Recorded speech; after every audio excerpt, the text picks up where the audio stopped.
morning, Foran. Today is Monday, March 27th, and we'll be following an E-Day schedule. Today's lunch will be mozzarella sticks with marinara sauce and pasta with choice of chicken patty or deli. There will be a 5K fundraiser called Dash for Danny on Saturday, April 29th. It will be $30 for adults, $25 for non-students under 18, and $20 for all Milford students. Please consider participating. Snacks, drinks, and t-shirts will be provided. Attention juniors, Mrs. Dion will be holding the first of 4 college essay writing workshops in the school counseling office today during common time. Sign up with Mrs. Prosick in school counseling. Help the Bethel Center continue to assist our neighbors in need by donating new socks. A collection bin can be found in the main lobby until March 30th. Attention seniors, please complete the senior survey as soon as you know your plans for next year. This is on the Senior Google Classroom and has been emailed to you. Please check the Senior Google Classroom for all things related to Senior Magazine and senior events. We will need pics and information to make this magazine the best. Capuginos has agreed to donate a portion of their profits to the Milford Unified Sports Prom. Please stop by Capuginos from March 20th to the 31st to support this wonderful event. Come down to Bible and Prayer Club today and every Monday after school for snacks and scripture reading in room 392. We will be hosting an International Food Day on Monday, April 3rd. Please join us for food and fellowship. Make sure to follow the Lion Pride Instagram page at Lion Pride News. Recently, we spoke to Mrs. Donovan and her new Intro to Meteorology class. Let's take a look. So I'm here with Ms. Donovan. Can you tell us a bit about the Intro to Meteorology class and what students learn in this class? Sure. So we learn a lot about different systems in the Earth.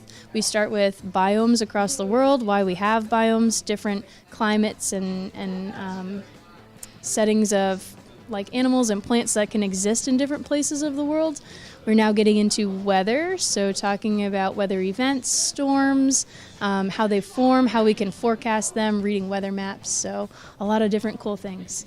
Well, we learn a lot about weather patterns and how geography can impact weather and like different locations geography impacts weather. Like recently I just finished a project on Fairbanks, Alaska, and how the geography of Alaska impacts its weather. It makes it colder and it makes it windier and stuff like that.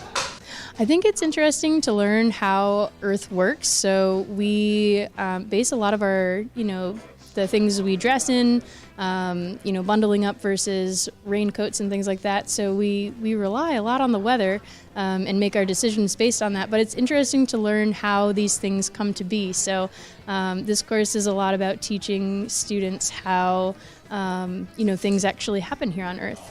So we basically do a lot of labs and we learn about the weather and different biomes and like different environments around the world. Yeah, it's really fun. A lot of projects about, the earth and weather. We did another lab where we test like different substrates and see which one absorbed most energy, which was really cool to see like how water absorbs it and how land. Yeah. Is there anything difficult about learning these different concepts, or do you think it's pretty laid back? I think it's a really fun class. Ms. Donovan does a really good job teaching and explaining all the concepts to us, so it makes a lot of sense, and it's a fun class. I recommend joining. Is it kind of complicated to understand something that's so unpredictable? Yes. It's hard because even, paid professionals often get weather forecasting wrong. So it's hard to, relay, to students that this is definitely there's science behind it. There's data-informed decision making and, it's something we try our best, but weather is still very unpredictable. There's a lot that goes into it. Teaching this, our last unit has to do with global climate change. So having to do with, on a very broad scale on the Earth, where we're headed and what we can kind of, do about that. So getting students to realize that they can make changes in their lives that can help, make the world a better place and a more sustainable place to live. So that's definitely a good challenge that I like to take on. We talked about thermohaline currents, which drives ocean circulation, which account for different climate patterns we see across the globe.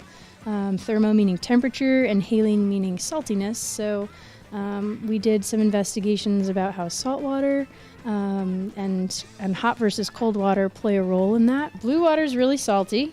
The yellow water not as much. Am I close to the same level? Close-ish. But when I release them, you can see how they separate out. Because the salt water will sink to the bottom, and the less salty water will rise to the top. But it drives currents in our ocean, along with the temperature as well. You can see like the yellow on top, the less salty water versus the heavier, the more dense salty water down the bottom. Those are your announcements for today, Monday, March 27th. Have a great day, Foran.